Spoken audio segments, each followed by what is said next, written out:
Bonjour à toutes et à tous. Bienvenue. On attend un petit peu que ça se remplisse.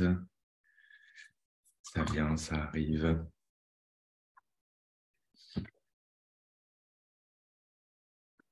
Et bien, c'est parti. On va y aller. Le temps que les gens arrivent, c'est parti. Bonjour, bonjour tout le monde. On est super content de vous accueillir pour une nouvelle masterclass The Product Crew cette semaine avec Laurent. Ancien CTO de Zenly. Laurent, c'est quelqu'un que j'ai rencontré il y a 11 ans pour lui proposer d'être le CTO de ma boîte et qui finalement a préféré aller avec Zenly. Je crois qu'il a eu raison. Et pourtant, on a pu suivre tout ce qui s'est passé pendant ces 10 dernières années. Et on est très content aujourd'hui, Laurent, que tu viennes nous parler justement des différentes étapes de la vie de CTO dans une startup. Tu es arrivé dès le début de Zenly, c'est toi qui as créé le tout premier proto jusqu'au rachat par Snapchat. Donc voilà, c'est un dig à l'intérieur de cette vie de CTO, les différentes étapes, différentes questions qu'on se pose, différents rôles qu'on a. Donc, on est super content. N'hésitez pas, toutes et tous, à poser vos questions dans les commentaires. Vous pouvez mettre à tout le monde pour que tout le monde puisse voir les questions. Et puis, je les poserai à Laurent après la présentation pour un petit Q&A. Voilà, on va y aller. Laurent, je te laisse ta parole. Merci encore d'être avec nous. Et puis, très bonne presse à tout le monde. Merci Stan. Alors moi, je vais aussi partager mon écran. Bonjour à tout le monde. Je vais partager mon écran et je vais commencer. Voilà. Alors, alors je mets un petit minuteur, histoire de ne pas déborder et que vous ayez le temps de poser des questions. Comme le disait Stan, en fait, on s'était connus il y a 11 ans. Et donc, quand il m'a contacté en me disant est-ce que tu pourrais parler d'un certain nombre de trucs, moi j'étais un peu. La première rencontre, ça a été mais tu veux que je parle de quoi? Parce que le choix du code, les plateformes de test, les machins, tout ça, c'est pas vraiment ce que je raconte. Puis il m'a dit non, au fur et à mesure, on parlait, il m'a dit raconte juste ton expérience. Donc, comme il s'agit de raconter ma vie, c'est facile. Donc, je me suis dit je vais le faire. Et puis, ça fait le côté un peu père Castor de l'affaire. Donc, ça marche plutôt bien. Donc aujourd'hui, on va parler de Zenly et comme Stan le disait, dans Zenly, en fait, il y a pas mal il y a eu plusieurs étapes et je crois que c'est la partie la plus intéressante de l'affaire, c'est de pouvoir se dire comment j'ai évolué et quelle a été la progression du passage de toutes ces étapes en tant que CTO. Un petit point sur Zenly. Zenly, c'est une histoire un peu connue dans le monde des startups. Ça a été créé par Antoine Martin, Alexis Bonillo. Ça a été créé avant 2014, parce que moi j'ai rejoint en 2014, mais ça existait auparavant sous la forme d'une application qui s'appelait Alertus. C'est une société qui a connu une croissance assez forte dès le début en nombre d'utilisateurs par jour. C'est une société qui était très orientée sur le suivi de la croissance et comment la provoquer. L'utilisation des stats était à l'intérieur de la société était très présente. Et en 2017, il y a eu une acquisition par Snapchat. Donc, voilà, ça y est, on a une société française s'est fait racheter par Snapchat. Donc, c'était plutôt pas mal quoi, en termes de track record. Ça fait plutôt bien. Derrière, en fait, c'était beaucoup de travail. Et puis derrière, c'est une société qui a quand même eu plusieurs millions, et je mets multi parce que c'était pas un digit le chiffre de vente de daily active user. Donc derrière ça fait beaucoup de problématiques. On n'a pas toujours l'occasion de vivre et de participer. Et puis, il y a eu cette fin en 2023 où ça a été fermé. Alors moi, je n'étais plus là. Moi, je suis parti en 2021. Mais d'une certaine manière, je dirais, en termes de storytelling, c'est plutôt pas mal. Parce que ça permet de finir l'histoire. Il y a le mythe, la hauteur, la descente. Et puis, hop, on s'est fait fermer, mon Dieu. Quelle fin tragique, quelque part. Donc, c'était vraiment pas mal. Pour ma part, Zenly, justement, si je pars par les différentes étapes, moi, j'ai rencontré Antoine et Alexis en 2014. Et j'ai rencontré Antoine et Alexis, j'étais freelancer, en fait. Comme Stan en parlait, je veux dire, il m'a dit, est-ce que tu veux être CTO? Moi, j'étais CTO on demande, donc c'était le job que je faisais en tant que freelancer. Et donc, ils m'ont contacté dans ce qui avait l'air d'un hasard complet, mais qui n'était pas trop. Et je m'arrête un peu là-dessus parce que c'est un peu une caractéristique de Zenly, c'est qu'il y avait énormément de stratégie derrière. Moi, c'était simple. Je vais aller direct. J'étais à la recherche de mission. J'avais besoin de m'acheter une nouvelle voiture. Donc, j'avais besoin d'argent. Et puis, quand vous regardez le prix d'une bagnole, ça coûte cher pour pas grand-chose. Donc, il faut acheter une voiture. Et donc, j'ai posté sur Facebook, parce qu'à l'époque, Facebook était quand même quelque chose d'actif et pas réservé aux plus de 70 ans ou 50 ans, pour reprendre mon âge. Mais je dis, je cherche travail, et puis tout de suite, ils m'ont contacté. En fait, j'ai appris après, c'est là où c'est marrant, c'est que ils avaient déjà zioté plein de personnes. Ils s'étaient dit, oh, ce serait bien si on arriverait à bosser avec lui. Ils avaient quelqu'un chez eux qui me connaissait. Ils le poussaient, vas-y, c'est l'instant, vas-y. J'ai commencé d'abord en faisant, en faisant ce que tout, je dirais, CTO fait dans une petite boîte, et c'est souvent la première étape, c'est-à-dire d'écrire du code et de donner des directions techniques. Alors, en termes de code, moi, j'avais une spécialisation qui était plutôt le côté Apple de l'affaire, mais j'avais déjà vécu des gros systèmes, donc je n'étais pas limité à dire je fais du dev, je savais aller taper un peu dans d'autres parties, même si j'étais totalement conscient que mes capacités à développer cette partie n'étaient pas forcément là. Ce qui s'est passé, c'est qu'un jour, justement, comme j'étais orienté à Apple, le problème m'intéressait. Comment faire de la géologue temps réel sans consommer de batterie. J'avais déjà travaillé autour de problématiques de géologue avant. Un jour, j'ai décidé, je me souviens, je me suis dit, je vais réécrire le back-end iOS, l'engin iOS. Je commençais à avoir une bonne idée de comment il fonctionnait, je le réécris. Et de là, tout est parti. C'est assez intéressant parce qu'en fait, toute cette première période, elle s'est passée de octobre 2014 à fin décembre 2014. Donc en fait, c'était assez court. C'était assez court, et il y a un point qui est intéressant dans la vie d'un CTO, c'est que c'est un moment où, quelque part, on a mis la technologie est arrivée dans la société. Alors, ce n'est pas qu'elle est arrivée par hasard, parce que les deux fondateurs s'étaient rendus compte en faisant Alerteuse que, au-delà du problème de qu'est-ce qu'on peut faire avec la géolocalisation en temps réel, et que c'est un besoin dont tout le monde peut l'avoir, ils ont compris que c'était un problème technique et que résoudre le problème technique allait leur permettre de faire ce qu'ils voulaient. Donc, ils ont dit, hop, on switch to off, on résout le problème technique et après, on y va. Ce qui est assez malin, parce que c'est une vraie concentration sur le côté sur quoi vais-je construire mon business. Et ce qui est encore plus malin, c'est qu'ils ont fait vraiment l'effort de comprendre quelle devait être l'interaction avec la technologie. Ce n'était pas genre, tu viens, tu résous, on prend et nous, on fait du business après. D'abord parce qu'il y avait un énorme intérêt produit de leur part, et ensuite un intérêt de compréhension et une curiosité. Et donc, je pense que s'il y a une partie du succès de Zenly, ça vient à cet intérêt qu'ont eu les deux fondateurs pour comprendre en fait la technologie et comprendre en fait comment cette technologie allait permettre de construire une société. Je vais être tout à fait franc.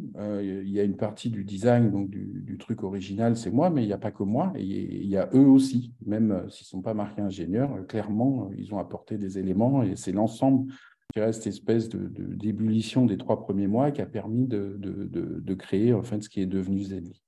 Il y avait d'autres personnes qui étaient autour dans la pièce, j'en parlerai après. Voilà. Donc, on est début 2015, l'appli lance, et puis là, elle suit une bonne croissance. Et moi, c'est un truc qui m'a intéressé chez eux, c'est que, je me souviens, début 2015, vous savez, c'est l'époque où c'est les vacances de février, on va faire du ski, donc je pars au ski, je reviens, donc continue ma mission, et puis je m'étais rendu compte que eux, déjà, ils avaient fait un breakdown de l'onboarding en termes de statistiques pour savoir qu'est-ce qui fuyait, quel était en fait le taux d'acquisition des utilisateurs. Et ils s'étaient dit, tiens, par exemple, l'étape photo n'est pas nécessaire, hop, on la vire.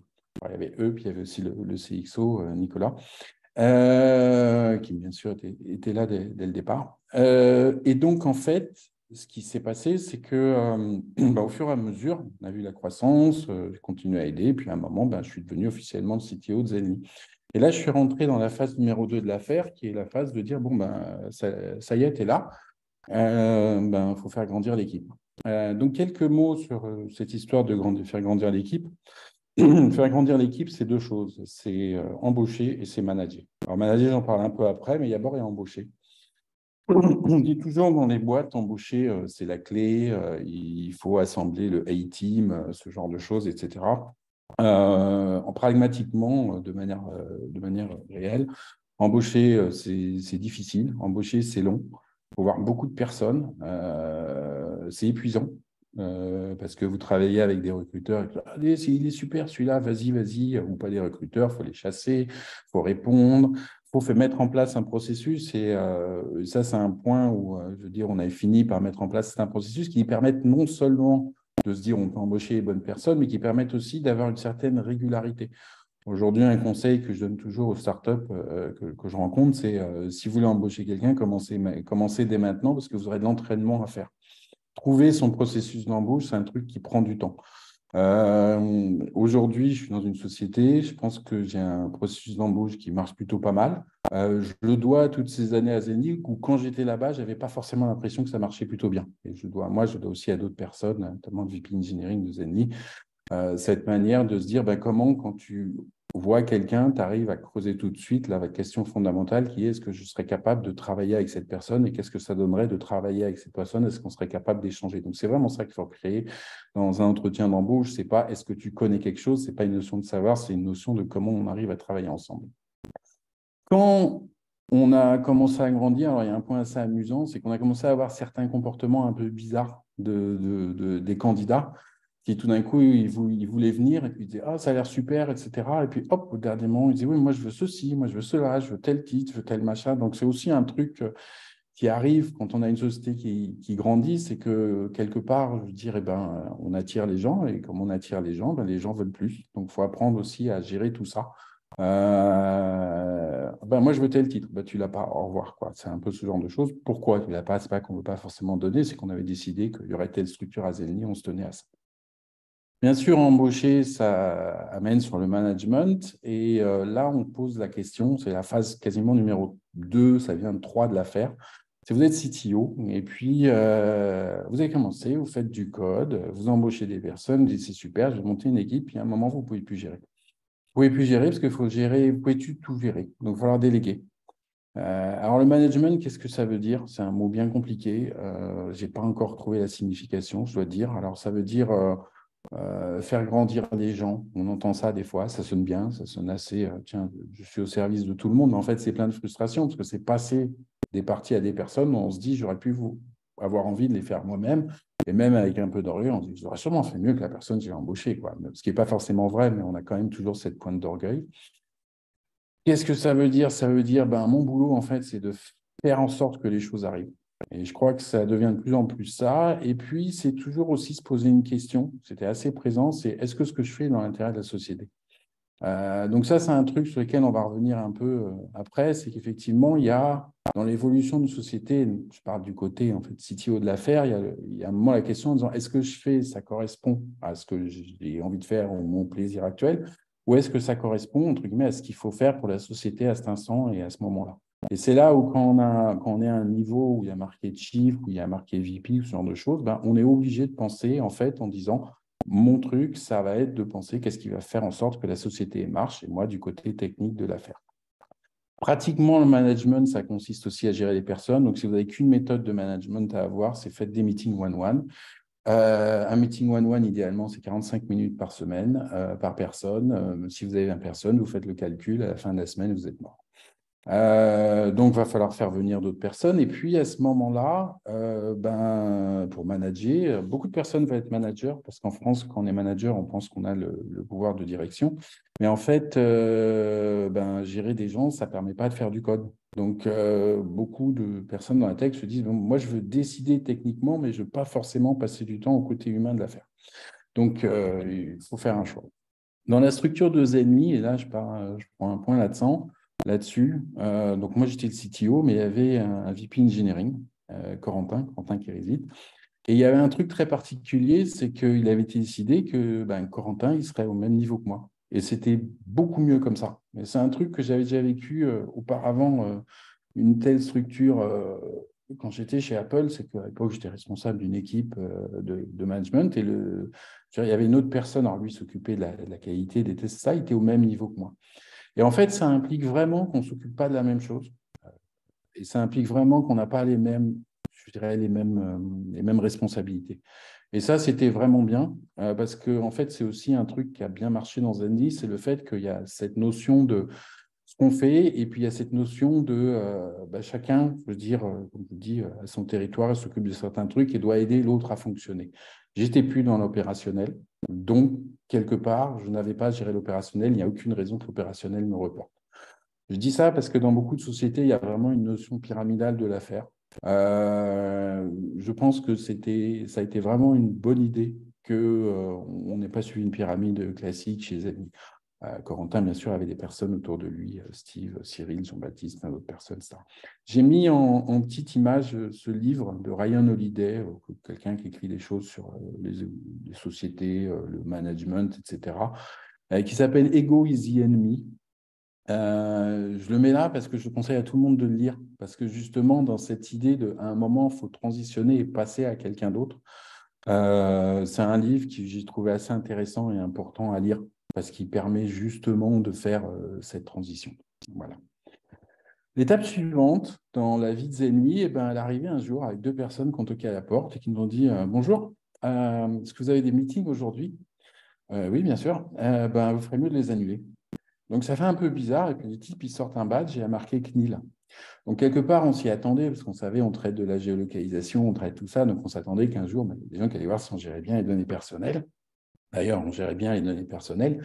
Je pense que vous n'avez jamais lu dans les gros titres problème chez Zenly. Donc, tout ça, c'est bien terminé. Mais ça a été un point important en tant que CTO parce que ça a vraiment fait dans cette bifurcation opérationnelle, non opérationnelle, c'est que quelque part, je me retrouvais à gérer un problème qui de loin a l'air légal, mais qui en fait nécessite une grande connaissance technique. C'est-à-dire, soit vous faites de la privacy, puisqu'il s'agissait du sujet de la privacy, de la gestion de données des utilisateurs, soit vous comprenez ce que vous faites, qu'est-ce que ça veut dire anonymiser des données, comment vous stockez les données dans des DB, comment vous êtes capable d'aller les chercher, bref, qu'est-ce qui est personnel, qu'est-ce qui n'est pas personnel, comment vous construisez autour du fait que vous allez devoir gérer les données personnelles. Les Zenly était une société qui a été construite autour de ce fait-là. J'ai pas mal d'exemples à donner là-dessus. Et donc, quelque part, ça a été un peu, je marque beaucoup ce sujet comme un point de rupture pour moi, au sens où, comme je vous disais, il y avait une séparation opérationnelle, non opérationnelle. J'avais commencé à gérer d'autres trucs qui permettaient à la technique de fonctionner et pas forcément la partie comment la technique marche. Et la privacy, la confidentialité, ça a été vraiment un point que j'ai pris parce que, en fait, j'ai trouvé ça intéressant. Et personnellement, j'étais assez intéressé par le sujet. C'est-à-dire, en gros, je n'avais pas envie de donner mes données à quelqu'un qui ne fasse pas attention. Donc, je m'étais dit, tu ne fais pas aux autres ce qu'on n'a pas envie que tu te fasses. Donc, à Zenly, on va gérer ça bien. Et c'était vraiment bien géré. Donc, je ne vais pas rentrer dans les détails. Ça pourrait être une talk complet. Je ne sais pas si je pourrais parler de tout ça. Mais je le mets vraiment comme exemple parce que c'est là où je me suis rendu compte aussi, parce qu'on a souvent tendance à penser quand on est CTO et qu'on commence à arrêter de coder, manager, etc., on a envie de garder un truc et on a envie de se dire, tu vois, mais il y a des sujets qui vous prennent 100% de votre temps. Avoir une infrastructure complète, et ça se faisait bien sûr en discussion avec l'équipe de Corentin, qui permette de gérer correctement les données et la confidentialité, ça prend tout un temps et en même temps gérer le côté légal, l'écriture des papiers, être certain qu'on présente des choses justes, qu'on ne va pas avoir des problèmes, puis être certain qu'on est fier de nous aussi, qu'on fait un truc qui marche bien et qu'on peut représenter, on peut en parler, on peut en parler complètement. D'ailleurs, aujourd'hui, je pourrais en parler pendant des heures complètement et je me sentirais absolument pas l'impression qu'on a mal fait les choses. Je pense d'ailleurs qu'on a bien fait les choses. Là où c'était amusant, c'est que quelque part, c'était un peu une préparation pour moi des choses qui allaient venir. Alors, ce n'est pas le fait que la CNIL nous ait rendu visite qui fait qu'on a été acquis par Snapchat, hein, ce n'est pas du tout ça, mais en fait, c'est assez marrant, c'est quand on a eu une due diligence de Snapchat, qu'on est arrivé dans ce domaine-là, ils nous ont posé beaucoup de questions qui étaient reliées au fait de dire comment vous gérez les données des personnes et est-ce que vous le faites bien. Et donc, quelque part, je remercie la CNIL à ce moment-là, au-delà du fait que je pense que c'est plutôt bien que ça existe. J'étais un peu prêt pour tout ça et puis on avait mis les choses complètement, les choses étaient bien préparées. Donc, ça a été un point important aussi. Historiquement, j'ai trouvé ça plutôt marrant. On arrive alors aux années Snapchat. Pour moi, c'était un peu un retour à une atmosphère californienne que j'aimais bien chez Apple, c'est-à-dire un côté où on travaille beaucoup, on a l'air très cool, mais on travaille beaucoup et surtout, c'est très créatif. La technologie, c'est un point où je dirais, c'est un truc sur lequel, et je reprends le début, ça faisait partie de l'ADN de Zenly, la technologie faisait partie de Zenly, et derrière ceci, il y avait le fait que c'était, je dirais, une colonne vertébrale technique qui permettait de faire de la création d'applications, de cette création, je veux dire, de créer un produit que les gens utilisent. Donc en pratique, comme je vous le disais, moi je gérais tout ce qui était pas dans l'opérationnel et qui était technique, et ça faisait beaucoup de choses. J'ai géré des problématiques de sécurité, de mise en place de programmes de hackers, des hackers sympas qui vont voir là-dessus, gérer le fait, parce que c'est clair aussi, quand vous faites partie d'une société comme Snapchat, c'est une société cotée en bourse, et tout d'un coup, hop, vous devenez une cible. C'est un truc auquel il faut penser quand vous grandissez. Quand vous grandissez, c'est là où plein de problèmes que vous ne voyez pas, ben, ils apparaissent parce que vous devenez une cible. Vous intéressez des gens. J'ai géré des problématiques de finance. Donc, les problématiques de finance dans la tech, ce n'est pas forcément des problématiques de dire combien ça coûte, quel est le prix des serveurs, mais c'est comment on va estimer. Donc là aussi, ça nécessite de pas mal connaître l'intérieur du système, parce que si vous voulez estimer la croissance, donc il faut s'intéresser aux statistiques, il faut s'intéresser à l'usage, il faut s'intéresser à tout ça, mais il faut aussi comprendre en disant, est-ce qu'on fait tout bien?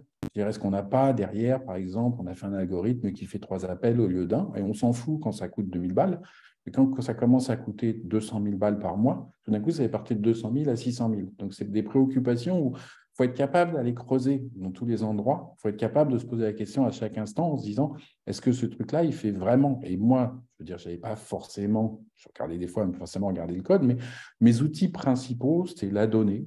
Donc, en gros, toute la donnée interne, les statistiques et le produit. Est-ce que ça marche bien? Est-ce que ça fait les bons appels? C'est un peu un rôle où vous êtes à la fois à l'extérieur et à l'intérieur. Donc ça a eu un énorme impact, notamment sur le côté finance de l'affaire. Parce que comme je vous disais, quand ça dérapait, ça commençait à déraper, je veux dire, de manière assez forte.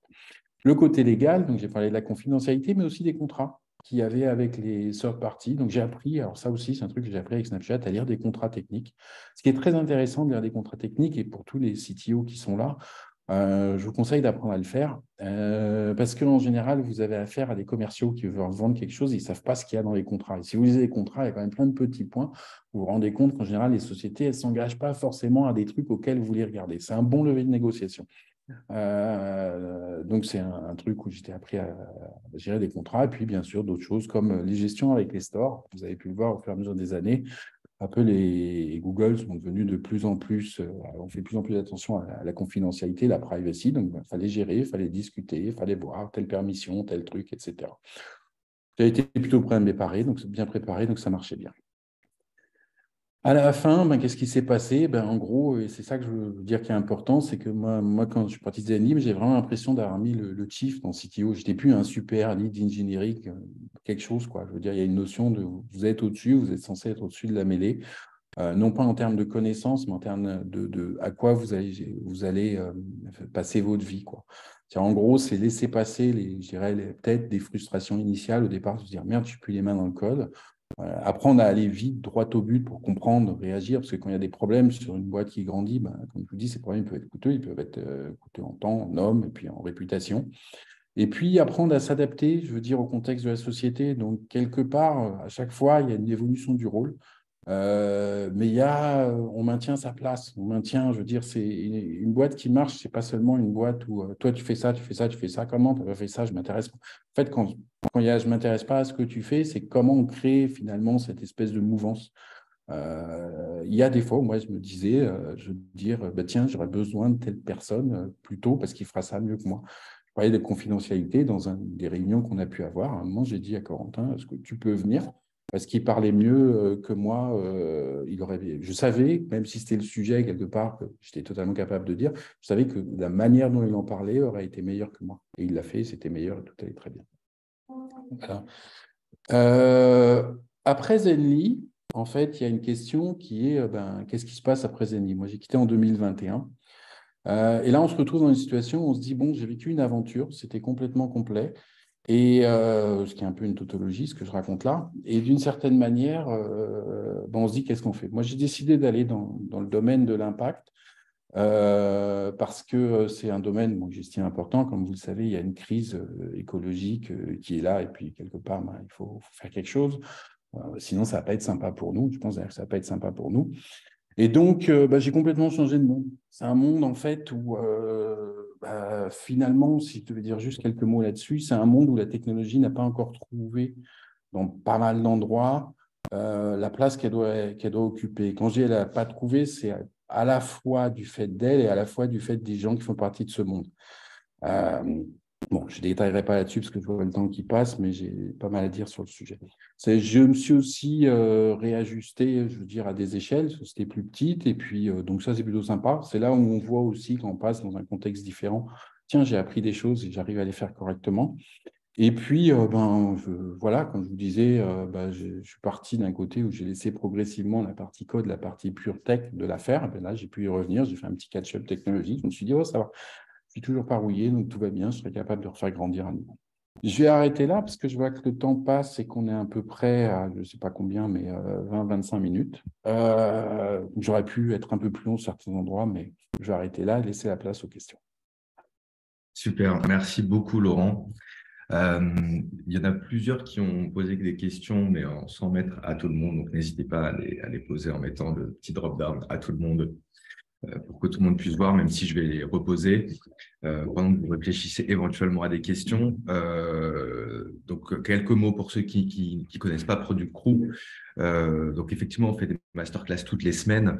L'objectif étant de permettre aux gens d'avancer dans leur carrière, donc que ce soit en écoutant des leaders engineering comme Laurent nous raconter leur histoire, nous parler de sujets un peu plus archi parfois ou un peu plus orga. Et en fait, ce qu'on permet aussi, c'est de mettre en relation dans notre communauté, qui est 10 000 personnes aujourd'hui, des candidats avec des boîtes pour trouver votre prochaine aventure Zenly ou pour recruter vos prochains développeurs et développeuses. Donc, si ça vous intéresse, et vous voulez en savoir plus et accéder à tous nos contenus, c'est gratuit et vous pouvez aller sur le lien qui est dans le commentaire. On va prendre du coup la question de Guillaume. On revient à ce que tu disais au début de ton aventure Zenly sur le recrutement des développeurs. C'était intéressant ce que tu disais, c'est pas tellement qu'est-ce que tu sais, mais c'est plus est-ce qu'on va bien bosser ensemble. Du coup, qu'est-ce que toi tu vas regarder, chercher justement dans un développeur. Qu'est-ce qui fait pour toi il y a un vrai potentiel pour un recrutement et pour travailler avec un dev? En fait, moi, quand je cherche un développeur, je passe alors, première étape, c'est vous recevez le CV ou vous trouvez le CV. Tout le monde sait lire un CV, donc on n'a pas besoin de entendre l'histoire du CV. Pour moi, en gros, travailler avec quelqu'un, c'est se dire est-ce que je peux me poser et discuter avec cette personne? Est-ce que je peux échanger? Est-ce qu'on va être sur la même longueur d'onde ou est-ce qu'il y aura des problèmes où ça ne va pas aller? Donc, en fait, la manière dont je recrute actuellement, et ça, c'est en gros, vous dites à la personne, vous venez, vous la mettez devant un tableau. Ça va durer 2 heures. Il faut mieux préparer tout de suite que ça va durer un peu de temps. Et d'une certaine manière, ce côté-là, c'est que, et vous dites, qu'est-ce que tu as fait récemment? Explique-moi comment ça marche. Et là, vous déroulez. Et là, ouais, genre, prendre un exemple, quelqu'un qui me dit, ah, j'ai fait le offline sur iOS. Bah, très bien, explique-moi le offline sur iOS. Et vous poussez, parce que comme vous avez de l'expertise, un peu plus d'expertise technique, qu'est-ce que ça veut dire le offline? Quand est-ce que tu reviens vous pousser à chaque fois? Et en fait, vous n'avez pas besoin de beaucoup de connaissances. Vous n'avez pas besoin de comprendre, en fait, d'être un spécialiste d'iOS, quoi. C'est comment marche un système asynchrone, comment marchent les notifications, comment marche ce genre de trucs, qu'est-ce que l'appli prévenir, les tâches dans le background, etc., etc., du protocole HTTP de base. Et vous posez ça pendant 1h30, 2 heures. Et là, généralement, vous arrivez à un point où vous faites juste parler à la personne de ce qu'elle a fait récemment ou d'un truc dont elle a été fière de le faire. Mais surtout, ne rentrez pas sur ce qu'elle connaît. Parce que c'est un truc où salut, je connais tel langage, ceci, j'ai fait ceci en Rust, en Go, en Java, en PHP, ou je préfère Vue à React. Vous voyez, si quelqu'un vous dit ouais, React, si quelqu'un vous dit par exemple React, c'est mieux que Vue, j'en sais rien, hein, mais vous dites mais pourquoi? Et là, en fait, explique-moi, j'y connais rien, et n'hésitez pas à dire j'y connais rien, quoi. J'y connais rien, explique-moi explique-moi comment, enfin, c'est quoi la différence et c'est quoi ce qui, moi, en tant que CTO, m'aide à faire un choix. Et je pense que quand vous poussez ça, en fait, ça marche. Enfin, je trouve que ça marche vraiment bien. Parce que si ça ne marche pas, et c'est aussi un truc que je veux dire, si vous vous rendez compte assez rapidement, au bout de 3/4 d'heure, 1 heure, surtout si vous êtes avec votre équipe. Je fais ça généralement avec toute l'équipe avec laquelle je suis, parce que là, je suis dans une petite équipe. Et d'une certaine manière, si ça ne marche pas, il y a un point qui est très important aussi, c'est que vous devez le dire au candidat. Ça ne marche pas, pourquoi? Parce que le retour que vous faites à un candidat, c'est aussi un truc que vous leur devez. Ils se sont déplacés, ils viennent chez vous. Ne faites pas le truc, si ça ne marche pas, alors que vous le savez, de dire en fait, on revient vers toi, quoi. Moi, généralement, je fais cette session et puis après, je fais venir d'autres personnes de la société pour voir s'il y a un truc. Et pendant 1/4 d'heure, on débrief avec le reste de l'équipe. Et puis, on discute, qu'est-ce que tu aimes, qu'est-ce que tu n'aimes pas, etc., ce genre de trucs. Et puis, si à la fin, on se dit ça ne le fait pas, j'y vais, j'explique pourquoi ça ne le fait pas. C'est un minimum de respect, je pense, qu'on doit au candidat. Oui, il y a de bonnes chances du coup que ce soit assez clair aussi. Tu fais le feedback aussi au candidat à ce moment-là et il comprend bien l'endroit où ça a pu pêcher ou ce sur quoi il doit Et, je me s'améliorer. souviens, Antoine, le CEO de Zenly, me racontait qu'un jour, il m'a dit, ils avaient un candidat qui s'avait pris, j'étais encore en freelance et puis je faisais des recrutements déjà. Et la personne, il leur a dit, je vais passer un entretien avec quelqu'un qui est notre CTO, qui nous aide sur ce poste de CTO. Et la personne a dit, il a dit, oui, ça s'appelle Laurent Cerveau. Et le mec a dit, Laurent Cerveau, jamais. Et il leur a expliqué, en fait, c'est que c'était quelqu'un que j'avais eu en candidat dans une société auparavant. Et effectivement, j'avais fait déjà ce genre de truc, mais je l'ai beaucoup poussé. Je mentionnais Corentin, le PNG Usaini, j'ai beaucoup appris de lui là-dessus. Il poussait encore plus loin. Et en gros, j'avais poussé la personne déjà. Et la personne a dit, Antoine, j'ai passé un entretien avec lui. Je suis sorti, j'avais l'impression d'avoir en gros un rouleau compresseur sur moi. Mais par contre, j'ai compris absolument, et là, j'ai vraiment compris ce qu'on pouvait attendre de moi. Néanmoins, malgré tout ça, je ne souhaite pas repasser un entretien avec lui. Mais c'est assez marrant, j'ai déjà eu ce feedback de personnes qui sont, après avec des recruteurs avec qui j'ai fait des entretiens et qui m'ont dit, ouais, c'était bien, même s'ils n'ont pas été pris. Je pense que c'est vraiment important. J'ai appris un truc, c'était bien. Vous devez ça aux personnes, quoi. Cool, hyper intéressant. Justement, tu parlais de Corentin, il y avait une question de Arnaud sur. Donc, tu parlais de la séparation of concern, si on peut dire, entre le VP et le CTO. Du coup, est-ce que tu peux expliquer justement concrètement quels étaient les rôles de chacun et comment vous avez fini par arriver à cette conclusion de on est au même niveau et toi tu t'occupes de ça, moi je m'occupe de ça. Alors, alors, comment on y est arrivé? Il n'y a pas eu vraiment de conclusion, il y a eu un chemin naturel. Ça dépend de chaque société, en fait. Ça dépend de chaque société. Et chez Zenly, en fait, je crois que la séparation s'est faite sur le côté opérationnel versus non opérationnel. Est-ce que tu regardes des sujets? Surprendre la confidentialité, vous ne pouvez pas gérer le fait, je prends un autre sujet après, vous ne pouvez pas gérer le fait que vous faites attention aux données si vous n'avez pas un peu de liberté d'esprit, si vous êtes toujours dans le fait de dire est-ce que le truc a tourné ou bien tourné. On avait un super ingénieur infrastructure. Donc, le fait que ça tourne, il n'y avait pas trop de soucis. Mais il n'y avait pas que lui, il y avait toute l'équipe autour, bien sûr. Mais il y avait un espèce de côté où, je veux dire, c'est une séparation assez naturelle. Ce que je veux dire, c'est que quand cette séparation se fait de cette manière, généralement, c'est une prise de conscience commune entre les parties, que ce soit ici, VP, CTO, CEO, CEO, c'est que tout le monde. Donc tout ça, ça se fait naturellement. Et ce que je dis, c'est qu'il ne faut pas chercher à y aller, à rester contre ça pour des raisons de titre, de pouvoir ou de rôle. Mais quelque part aujourd'hui, je dirais surtout après l'aventure Zali, puis moi j'avais vécu d'autres trucs avant, j'ai pas vraiment quelque chose à prouver sur la capacité de faire quelque chose. Donc voilà quoi, c'est un peu un truc où je dirais c'est ce côté, prenez ce qui se passe dans votre société, suivez le flux de votre société. Moi j'ai mentionné ce côté même niveau, parce que j'ai trouvé ça important rétrospectivement. Je me suis dit que c'était vraiment un bon choix, parce qu'on avait suffisamment de boulot chacun pour passer plein de temps, mais surtout, cette notion de n'hésitez pas, c'est plus mon domaine, quoi. Je suis plus responsable de ça, c'est toi qui es responsable de ça, parce que là-dessus, c'est même pas une question de t'es meilleur ou t'es pas meilleur, c'est t'es plus adapté à ce moment-là, quoi. Vous voyez ce que je veux dire? Ouais, hyper clair. Et du coup, quels étaient vos scopes entre toi et lui? Le scope, Corentin, c'était produit opérationnel et moi, tout ce qui était, en gros, quelque part, il faisait marcher la tech et moi, je faisais tout ce qui était autour qui pouvait faire marcher la tech. Ça marche. Donc, Non, c'était mais plus lui aussi qui est…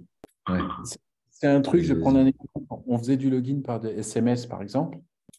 J'avais des moments, à un moment, j'étais plus dans la data science, il y avait des moments où je rentrais dans certains sujets, mais on faisait du login par SMS sur certains trucs. On avait créé, si vous voulez faire du login par SMS, vous vous rendez compte que vous allez devoir utiliser beaucoup de fournisseurs SMS pour avoir un taux de conversion qui marche bien. Parce qu'ils vous disent tous que ça marche super, mais en fait, ça ne marche pas partout pareil dans tous les pays, etc. Donc, vous finissez par écrire un engin de SMS qui va adapter le fournisseur de SMS au contexte, le pays, le carrière, machin, etc. Donc, c'est assez compliqué. C'est pas moi qui allais écrire la structure d'un engine, c'est pas moi qui allais diriger ça. Par contre, fournir toutes les données pour comprendre là où il y a le problème, c'était mon boulot. Yes. Ok, ouais, c'est intéressant sur cet exemple. On comprend bien. Euh, et du coup, donc, une autre question de Rémi, où on entend dans ce que tu racontes que l'excellence technique, jusqu'à d'ailleurs l'implication des fondateurs, mais l'excellence technique était assez importante dans la culture de Zenly. Est-ce qu'il y a d'autres aspects dans la culture, alors engineering et peut-être même en général, la culture de Zenly, sur lesquels tu as l'impression que tu as eu l'influence ou qui était important pour toi que tu aies ton mot à dire? Que moi, j'ai eu de l'influence, Ouais, peut-être la forcément. culture de la privacy aussi à un moment Sur le, donné, mais ouais, peut-être s'il y avait la, d'autres la, valeurs. La tech, donc moi, tout ça, c'est pas que moi, hein. Comme je vous dis, la tech, j'étais au bon endroit et j'ai bien vu qu'au début, les deux. En fait, il y a toujours la question de soit c'est du yin et du yang, soit c'est comme la chanson des Beatles où The Love You Take is equal to the love you make, avec un bon accent français, je raconte ça. Mais il y a un peu ce côté où, effectivement, si faut qu'il y ait je crois qu'il y a un truc qui était intéressant dans la culture, c'est le fait vraiment qu'il y a eu. Alors, bon, bien sûr, hein, je ne vous dis pas que on s'est disputé, on s'est réconcilié, etc., etc. On a fait tout ce qu'il faut faire, mais il y avait un sens d'un groupe commun, et derrière ce sens, il y avait la notion de aucune faille sur la qualité du produit. Aucune faille là-dessus, aucune faille sur les données des utilisateurs. On doit comprendre la technologie. Et puis, un truc qui ne vient pas de moi, les statistiques, c'est primordial. Je peux vous raconter que, je veux dire, un jour, c'était assez au début, il y avait un problème on a eu un problème de croissance sur une des applis mobiles entre iOS et Android. Et quasi tout le monde était en mode tiens, oui, bah, c'est normal, à un moment, faut qu'on arrête d'avoir des 40% de croissance par semaine, quoi. Enfin, je dis ça, je ne dirai jamais aucun des vrais chiffres, mais bon, c'est assez élevé. Parce qu'à un moment, ça baisse naturellement, parce qu'il y a moins de personnes, etc. En gros, c'est plus facile d'avoir de la croissance quand vous passez de 10 à 20 que quand vous passez de 200 000 à 400 000, quoi. Euh, et il y a une personne dans la boîte qui a dit non, moi je suis certain qu'il y a un bug. Et cette personne, c'était le CEO.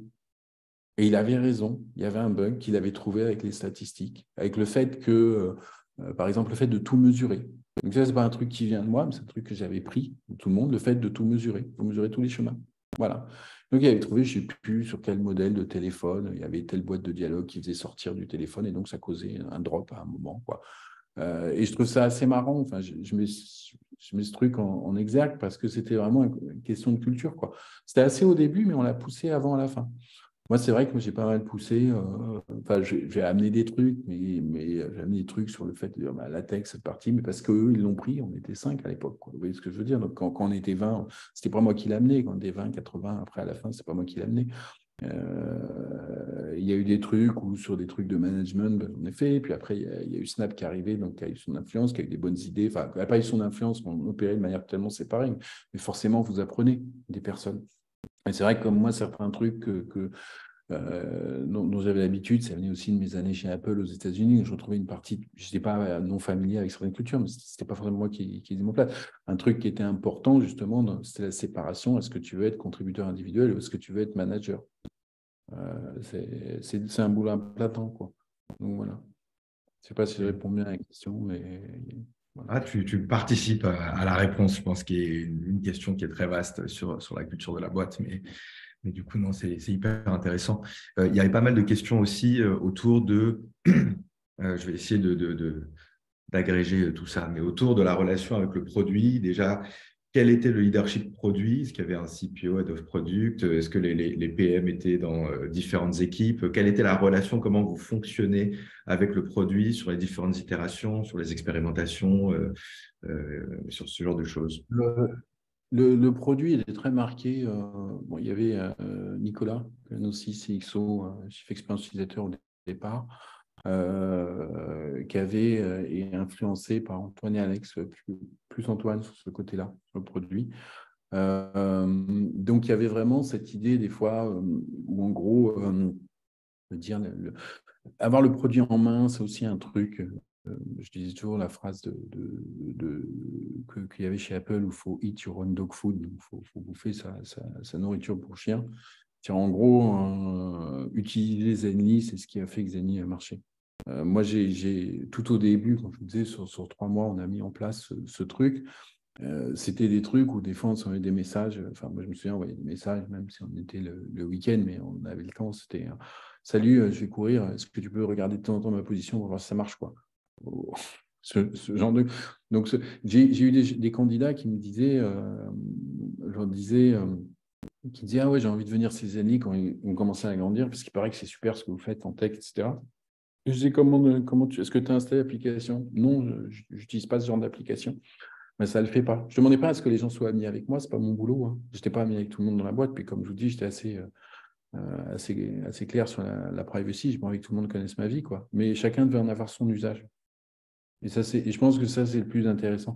Et sur le produit, en fait, à un moment, il y a eu un product manager, Baron, qui est arrivé, qui a aidé, qui a contribué, parce qu'il y avait ça, tout ce côté régularisation des flux, etc. Mais j'ai pas souvenir véritablement de salut, on fait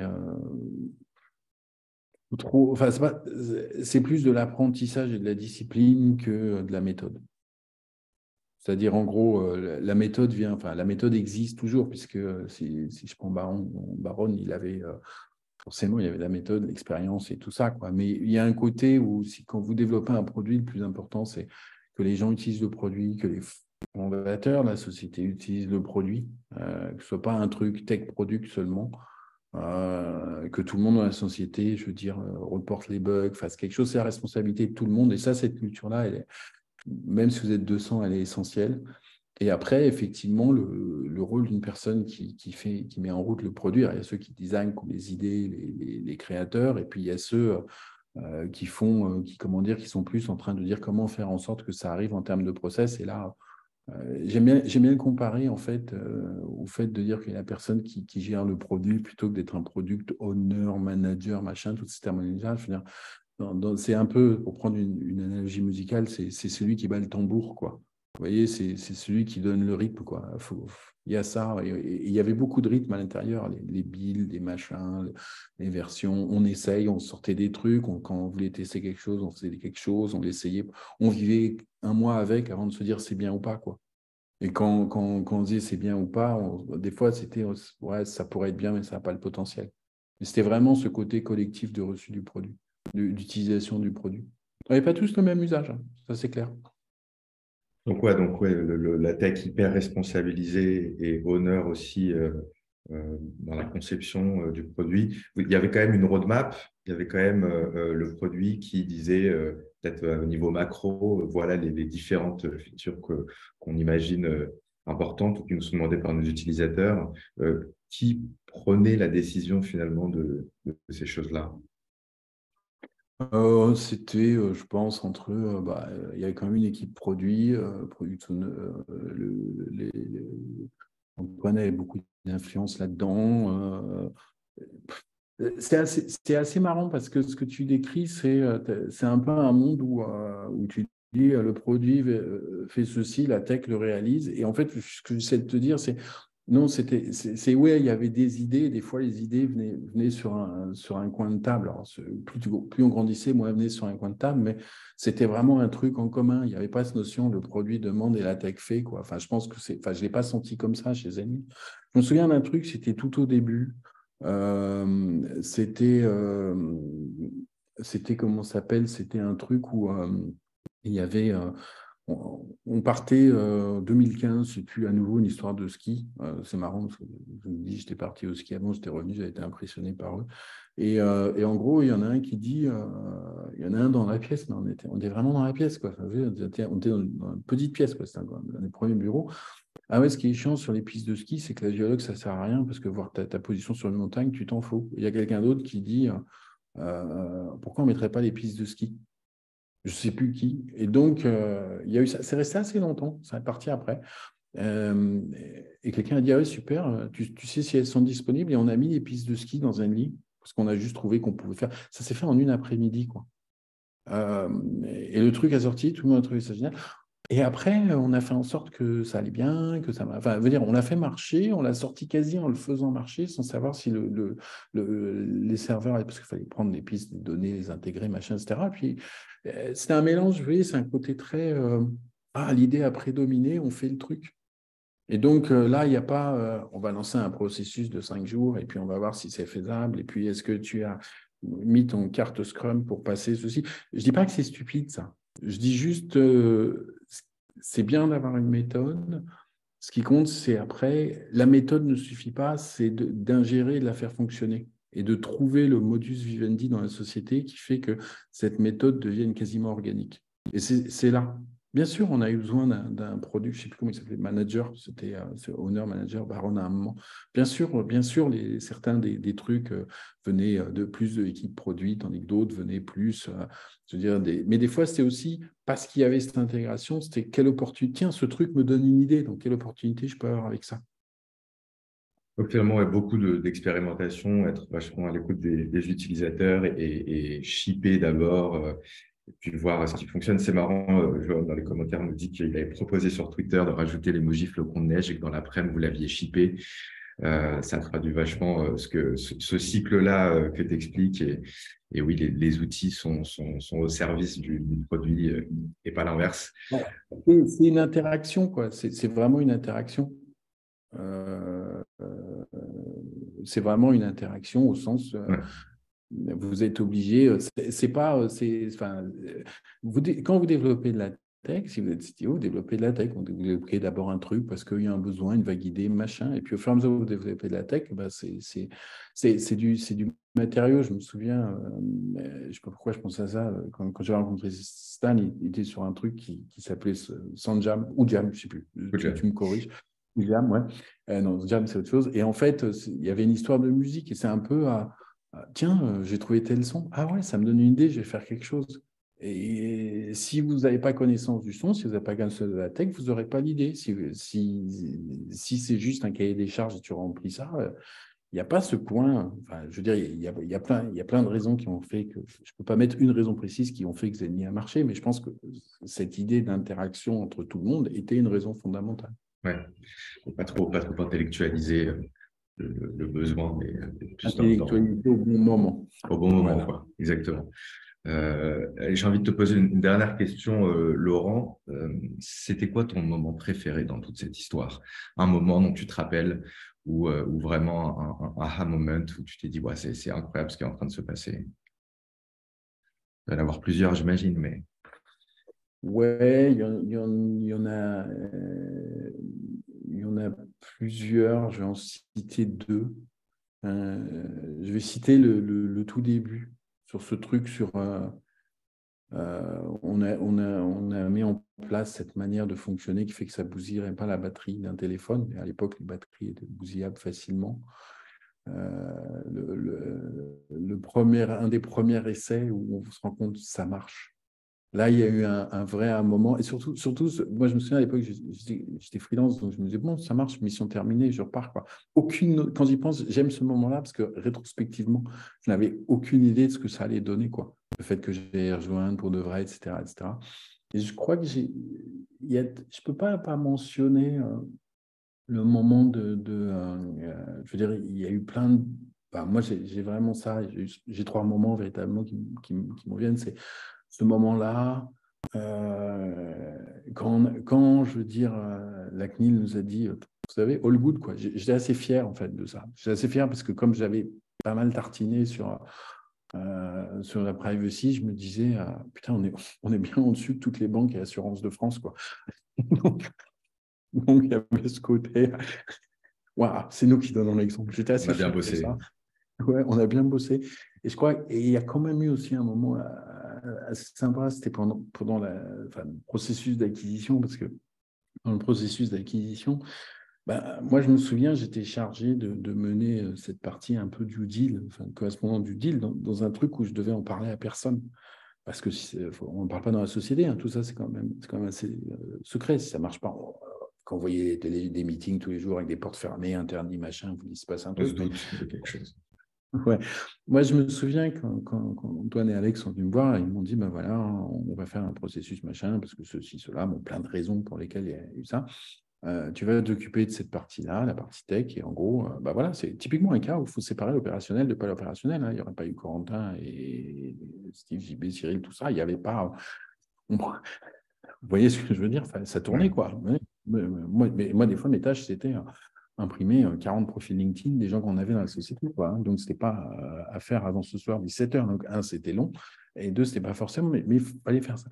Mais je me souviens de ce moment où je leur ai posé la question, parce que j'ai appris à être assez discret, entre guillemets. C'est en gros pas poser de questions. C'est mon côté Apple, quoi. Tu sais pas, puisque tu sais, vous avez le culte du secret, puisque tu sais pas, tu poses pas de questions.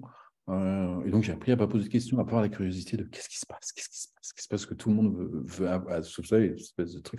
Je veux savoir, mon Dieu, je suis parti du secret des dieux, mais je suis pas parti du secret des dieux, ça va très bien.